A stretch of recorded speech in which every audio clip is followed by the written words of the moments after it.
escenario electoral, un amplio conocedor de estos temas, que es el politólogo y consultor político Gustavo Marangoni. Gustavo, ¿cómo te va? Buenas tardes. José Picón y Roberto Pascual te saludan. ¿Cómo andás? Hola José, Roberto, buenas tardes, gracias por llamar. No, por Por favor, favor. gracias a vos. Bueno, Gustavo, ahora hace un ratito nos anoticiamos del acuerdo del fondo de Argentina con el fondo y el desembolso de 7.500 millones de dólares ahora en agosto. ¿Vos crees que, más allá de esta medida en sí, crees que esto puede influir de alguna manera en la campaña del oficialismo, ayudar un poco a Massa, a darle algún respiro? A ver, desde el punto de vista financiero es una buena noticia, mejor tener el acuerdo que no tenerlo. Ujú. Ahora, y obviamente que quienes estamos alrededor interesados en estos temas, ustedes periodistas, consultores, economistas, politólogos, etcétera, le vamos a dedicar mucho tiempo al análisis de la letra grande y de la letra chica. Ujú. Creo que probablemente haya otros sectores de la población más amplios que estén siguiendo con más atención lo que tiene que ver con el desenvolvimiento de los precios y el desenvolvimiento del precio del dólar, Ujú. porque eso tiene como más vínculo inmediato a su vida cotidiana. Por supuesto que la evolución de estos dos últimos indicadores depende también de que haya un acuerdo con el fondo, porque si la noticia del organismo internacional hubiese sido mala o hubiese sido negativa, hubiese repercutido más sensiblemente aún de lo que ya están precios y divisas, pero me parece que el votante y sobre todo el que está indeciso a lo mejor está mirando y está evaluando esta situación más individual, más de su propia vida cotidiana. Ujú. ¿Y vos crees que esto puede ayudar a calmar los mercados de alguna manera, como para darle un respirito al gobierno? Digo, porque está, o sea, estas medidas que había anunciado Massa, muchos analistas estiman que va a adicionar 2 puntos a la inflación del mes de agosto. Digo, este escenario puede ayudar un poco a aplacar esas expectativas inflacionarias. No sé si las inflacionarias, porque como claro, el Ujú. tipo de cambio se movió en los últimos días y se movieron precios, nosotros sabemos muy bien, cuando Mm. los precios se mueven para arriba son más remolones para bajar, ¿no? Claro, sí. Ahora, el acuerdo con el fondo de alguna manera es esperemos, a después del 13 de agosto, ¿no? Porque Ujú. el fondo dice, bueno, hay acuerdo, los recursos van a llegar en agosto, en la Sí, segunda quincena. Es claro. decir, no lo dijo, pero después de la primaria. Me parece que estamos todos adentro y afuera del país esperando el resultado. Es como que estamos esperando la primera mano del truco. Son tres manos eventualmente, ¿no? Sí. La primera es el 13 de agosto, la segunda el 22, que a veces en el truco también se termina en la segunda mano, y si no, en la tercera. Pero creo que aquí nadie tiene el panorama tan claro, ni organismos internacionales, ni consultores, ni encuestas, ni periodistas, ni politólogo, economista, como para poder decir, mira, quédate tranquilo, la Argentina va para allá, o gana fulana, o gana mengano, porque eso creo que justamente es lo que probablemente esté mucho más abierto que en elecciones anteriores. Si nosotros recordamos la paso del 2019, del 2015, al menos había a lo mejor dos candidatos a esta altura del partido que eran papables, digamos, ¿no? Que eran susceptibles de encontrarse con el triunfo. Bueno, hoy hay más. Y sobre todo me parece que es muy importante, creo que la pelea verdaderamente de fondo el 13 de agosto es por lo que suceda en Juntos por el Cambio. Claro. Porque nosotros Mm. probablemente sabemos que Sergio Massa va a estar en la final, Ujú. sabemos que Javier Milei va a estar en la final, pero no sabemos si va a estar Horacio Rodríguez Larreta o Patricia Bullrich. Y Ujú. eso cambia no solo la ecuación de Juntos por el Cambio, sino la ecuación de las otras fuerzas políticas. No es lo mismo competir contra uno u otro, hay que Ujú. recalibrar discursos, estrategias, posicionamientos, ¿no? Sí. Y Gustavo, y vos, si fueras consultor del oficialismo, ¿qué crees que le convendría a Massa? ¿Enfrentar a Bullrich o sería más cómodo discursivamente enfrentar a Bullrich que a Larreta o al revés? Me inclino por lo primero, por Patricia Bullrich. Ajá. Creo que allí se podría hacer como un discurso más diferenciado, ¿no? Y de alguna manera el oficialismo podría apelar a ese concepto que es el peronismo, pero es de todas las fuerzas políticas, la lealtad. ¿Qué es la lealtad? Es la adhesión a una causa independientemente de los resultados. Si uno tuviese otro tipo de gobierno y con más resultados, en primer lugar el candidato sería Alberto Fernández. Claro. Si no lo es porque evidentemente hubo resultados que no acompañaron. Y cuando los resultados no acompañan, y acá me pongo futbolero, digamos, todos apelamos a la camiseta, ¿no? En el fútbol, si nuestro equipo no va bien, bueno, uno banca igual porque los trapos se defienden. Claro. Pero claro, el tema es que no toda la sociedad se maneja por esos criterios. En el fútbol están los de los colores, pero después están los que son más bilardistas, los que van por el resultado. Entonces yo creo que hay como 2/3, voy a simplificar, ¿no?, los números, pero creo que hay 2/3, un poquito más, un poquito menos de la población, que ya tiene decidido a quién va a votar o a quién no va a votar. Pero hay otro que es más diletante y que tiene menos inconvenientes en pasar de votar en el 2015 a Macri, en el 2019 a Fernández y ahora eventualmente a cualquier otro candidato. ¿Por qué? Porque, bueno, de alguna manera tiene sus expectativas, sus ilusiones, sus desilusiones y en ese sentido tiene otro tipo de acercamiento con la política que es más coyuntural, que no es permanente, que no está vinculado con las grandes tradiciones de la política argentina, y creo que en buena medida ese espacio es el que suele resolver por lo menos una parte importante de los comicios. Estábamos hablando antes de comenzar la entrevista contigo acerca de la falta de publicidad, de spot poco definida, sobre todo de Unión por la Patria, ¿no? Que aparentemente es el que menos está apelando esos recursos hasta este momento. ¿Cree que eso se debe precisamente que está esperando quién es el rival en las PASO? Mira, el viejo dicho de que los melones se acomodan a medida que el camión va en marcha, yo creo que es bastante cierto. Lo que pasa es que no es a los 5 minutos de la marcha. Pensemos que el oficialismo cerró listas de una manera bastante abrupta. Hoy nos parece muy lejano, pero bueno, los candidatos iban a ser unos, estaban casi anunciados, después fueron otros, iba a haber lista única, después hubo otra lista. Ustedes saben muy bien, sobre todo en grandes distritos, la provincia de Buenos Aires, ¿no? Nosotros miramos la presidencia, pero abajo de la presidencia, gobernadores, intendentes, concejales, legisladores nacionales, provinciales. No es sencillo, ¿no? Entonces, ir armonizando. Cuando uno tiene un gran ejército, ¿cuál es el problema? O sea, es una ventaja siempre tener un gran ejército, pero el problema de los grandes ejércitos es que requieren mucha dedicación en logística, mucho tiempo, en todo lo que tiene que ver con la organización y en bajar un mensaje que llegue desde el general más encumbrado hasta el último de los soldados rasos. Y eso conlleva un grado de dificultad. Entonces, me parece que en ese sentido esta primera parte de la campaña de Unión por la Patria, que ha cambiado hasta de nombre, es decir, yo hasta tengo que en esta nota con ustedes tratar de no decir frente de todos, ¿no? Porque la inercia nos lleva, claro, entonces cuando algo se renombra ya tenés que hacer un esfuerzo adicional, porque cambiar de nombre involucra muchas cosas. Entonces, creo que indudablemente el oficialismo recién, en los términos que lo planteaste vos, en términos comunicativos, en términos de campaña, está todavía en el ensayo y error. Me parece que no encontró su velocidad de crucero todavía. Y Gustavo, llevándote un poquito a la provincia de Buenos Aires, que la conoces muy bien, ha trascendido que hay mucha preocupación de intendentes, incluso de intendentes del conurbano, incluso del propio Kicillof, en el sentido de que la boleta de Sergio Massa no estaría traccionando todo lo que desearían, digamos. Básicamente mide mucho menos o menos que lo que miden los intendentes y el propio Kicillof.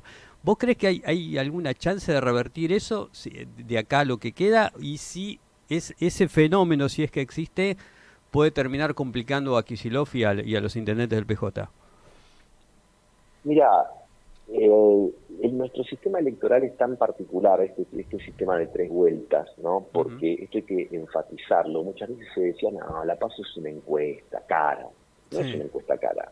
Es un resultado que involucra consecuencias. A partir de las PASO hay gente que queda afuera, hay gente que queda adentro. Se eligen candidatos, se desechan otros. Entonces eso obliga a resetear. Por lo tanto, da un tiempo. Planteo la comparación no porque quiera predecir un resultado idéntico, pero en el 2019 el oficialismo en ese entonces, Mauricio Macri, sacó en la PASO 33, en un contexto económico muy adverso, corrida cambiaria, todo lo que ya recordamos. Y 2 meses después sacó 41. ¿Ganó? No, pero subió 8 puntos. Entonces, ¿por qué traigo esto a cuento? Bueno, porque me parece que la economía influye, y por supuesto que creo que hay votantes del oficialismo que vieron, probablemente se vieron desilusionados y defraudados respecto a la promesa de recomponer ingresos, que no sucedió. Entonces, probablemente allí haya dudas, probablemente haya un comportamiento a lo mejor en las PASO de menor participación, pero tenés revancha. La revancha es en octubre. ¿Qué hizo Macri? Que yo diría que en ese año 2019 descubrió una política o una cara de la política que no tenía tan presente, que era la movilización, la territorialidad, bueno, que apeló a los colores, apeló al ellos o nosotros. Por eso creo que en el formato del oficialismo quizás una candidatura de Patricia Bullrich les pueda resultar más cómoda, porque podrían apelar mucho más por la dureza del discurso de Patricia Bullrich, bueno, a responderle con un lenguaje y con un tono más o menos en forma de espejo, y de esa manera motivar a los que a lo mejor por los resultados en sí mismos no se movilizarían. Claro, y Gustavo, y esta misma recuperación del peronismo también la experimentó a pesar de la derrota en 2021, ¿no? En la provincia de Buenos Aires, de la PASO a la general. Claro. Ahí el aparato del peronismo, los intendentes traccionaron fuerte, digamos, para descontar, ¿no? Muchísimo. Exactamente.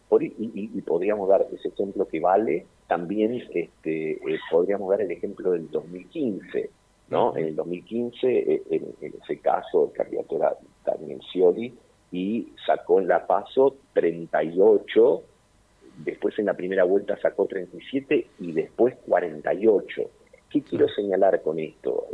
Que influyen en una elección muchos aspectos. Por supuesto que la economía siempre es un elemento importante, pero me parece que no hay que dejarse tentar por el reduccionismo de pensar que es lo único. Entonces, en ese sentido, el 13 de agosto es un punto de inflexión importante, pero yo creo que el 14 empieza otra campaña. ¿Qué tienen las dos coaliciones, por lo menos por circunscribir ahora a las dos principales fuerzas políticas como limitación? Bueno, frente al principal problema, que es la inflación en la Argentina, el oficialismo tendrá que decir por qué podrá hacer en un próximo mandato lo que no pudo en este. Y la oposición tendrá que decir por qué podrá hacer en el próximo mandato lo que no pudo en el anterior, ¿no? Y de alguna manera tendrán que generar una suerte de suspensión de la incredulidad, ¿no? Del escepticismo, que puede haber en muchos, que es de alguna manera un fenómeno que todos nos sometemos a diario cuando vemos una película, una serie de ficción, ¿no? Suspendemos nuestra incredulidad. Nuestro héroe se cae del piso 6, pega en un auto, se levanta y sale corriendo. Si vemos esa película con espíritu crítico y no suspendiendo la incredulidad, decimos, no, esto no puede ser, es una mentira. Ahora, en el contexto de una narrativa y en el entusiasmo que nos genera el hecho de querer divertirnos, creemos eso, elegimos creer eso porque queremos ver al final de lo que estamos mirando. Bueno, la política tiene un elemento bastante parecido a eso. Tiene que, en una campaña electoral, que yo no creo que sean dadas para discutir ideas, para hacer grandes discusiones programáticas, más allá de lo que muchos crean, creo que es un elemento es un momento para concentrar la prosa, para motivar emociones e identidades, y fundamentalmente para tratar de que el electorado crea en un sentido o en otro, en una persona o en otro, sobre las capacidades de un futuro. Gustavo, ¿cómo estás viendo la interna de la que mencionaste, que parece ser el tema, uno de los más jugosos de la primaria, que es la interna de Juntos por el Cambio? ¿Cómo estás viendo el desarrollo que está teniendo eso?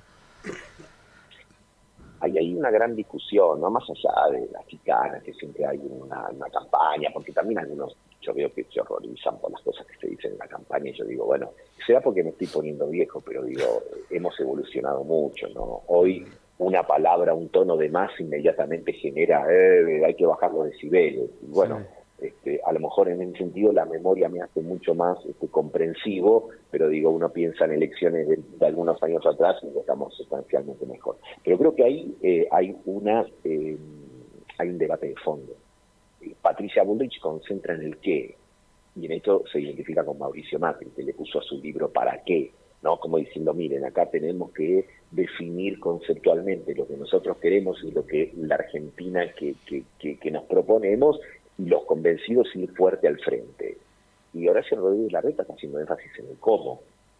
Está diciendo, miren muchachos, la política empieza cuando uno define las metodologías, y ahí vamos a necesitar, para no repetir errores del pasado, otra masa crítica y otra forma de abordar los temas. Es una discusión muy profunda.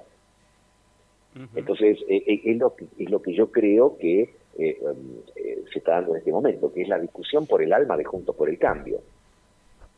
Si es una fuerza más conceptual o es una fuerza más pragmática, si se quiere. Ahora, es lo que se está discutiendo en este momento de las elecciones. A lo mejor gana el que propone no hablar con nadie y avanzar con todo y termina negociando, y a lo mejor el que propone negociar después se endurece, no lo sabemos, pero justamente es eso, que lo que tenemos que tener presente es que lo que estamos hablando ahora es la campaña, y la campaña con lo que suceda después de las elecciones no tiene a veces muy poco que ver, generalmente tiene muy poco que ver. Sí. Gente dice, pero en la campaña decía tal cosa, y sí.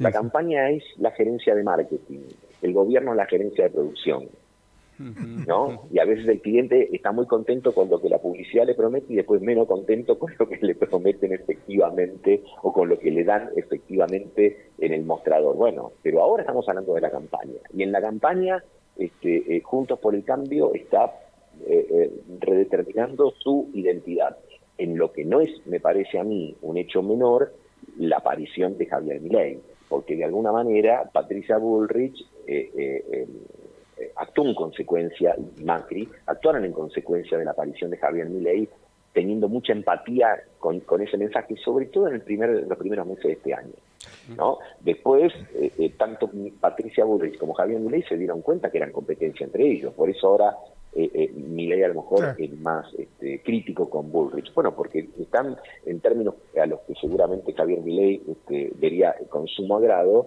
tienen una misma parte del mercado. Gustavo, sí. Sí, yo te quería preguntar, pues estamos hablando de distintas cosas. Vos hablabas, por un lado, de la necesidad de apelar al sentimiento, al embanderamiento, etcétera. Y por otro lado, estás coincidiendo con que se está definiendo conceptualmente muchos aspectos. Yo creo que no solamente dentro del esquema de Juntos, sino también con respecto a lo que es el oficialismo, hay una disputa conceptual. ¿Qué decís vos con respecto a esto? Claro, por supuesto, porque si no, no estaría Grabois presente. Muchos pensaron que lo de Grabois era testimonial, era para el 1 o el 2%. Yo no sé cuántos va a sacar puntos, la mayor parte de las encuestas le dan más. Pero ahí también, obviamente, hay que seguramente vamos a mirar la noche del 13. Es lo mismo que Grabois saque 2, 5 o 7 puntos u 8, y no, porque de alguna manera también es lo que le permitirá o no flexibilizar y hacer un giro pragmático a Sergio Massa a partir del 13 de agosto. Claro. ¿No? Pensemos que estamos frente a un oficialismo que hace 3 años y medio que viene discutiendo el tema del Fondo Monetario Internacional. Sí. Este gobierno estuvo plagado de momentos críticos, de discusiones, de cuasi quiebres, etcétera. Pero hubo uno que fue muy elemental, que fue la votación del acuerdo del Fondo Monetario Internacional en el Congreso. Entonces, me parece que allí hay un tema fundamental que, por supuesto, trasciende por mucho al Fondo Monetario, y es el grado de flexibilidad y de versatilidad que tiene que tener el peronismo para dialogar con las necesidades del tiempo. Entonces, hay sectores que dicen, no, tenemos que ser más rígidos respecto de esto, porque el fondo es el ajuste, etcétera, etcétera. Y otros dicen, bueno, estamos en una situación muy comprometida y vamos a tener que hacer ciertos gestos, de los cuales la negociación de hoy, de alguna manera, son una prueba elocuente, porque hay un compromiso del gobierno en tener un déficit fiscal del 1.9, es decir, que en un año electoral la idea es tratar de seguir reduciendo subsidios, de contener el gasto público, y hay algunos que no les gusta nada esto. Claro. Entonces, también evidentemente en la coalición oficialista hay una discusión, ya que utilizó ese término para Juntos por el Cambio, lo utilizo también para la interna gubernamental, y hoy hay una discusión por el alma del gobierno, que es lo que estuvimos viendo a lo largo de estos 3 últimos años y medio, en los cuales, bueno, se ha generado el distanciamiento entre el presidente y la vicepresidenta, la apatía de algunos sectores. No es un mapa político sencillo para nadie, porque además hay una cuestión de liderazgos, no es casual que las dos, no es casual que un país que va a elecciones con un presidente que, pudiendo presentarse como candidato legalmente, no lo hace porque no estaban dadas las condiciones políticas, y donde los dos referentes principales del oficialismo de la oposición, le hace Cristina Fernández de Kirchner y Mauricio Macri, deciden no presentarse, Claro. pero tampoco se retiran. Entonces, como diría el viejo chiste, la confusión es clarísima. Claro. Gustavo, te agradecemos muchísimo, muy amable Muy como amable, siempre, muy claro. Te mandamos un No, abrazo. por favor, un fuerte abrazo para ustedes. Buen fin de Chao, semana. buenas tardes. Chao, buenas tardes. Bueno, pasó Gustavo Marangoni muy claro como siempre, ¿no?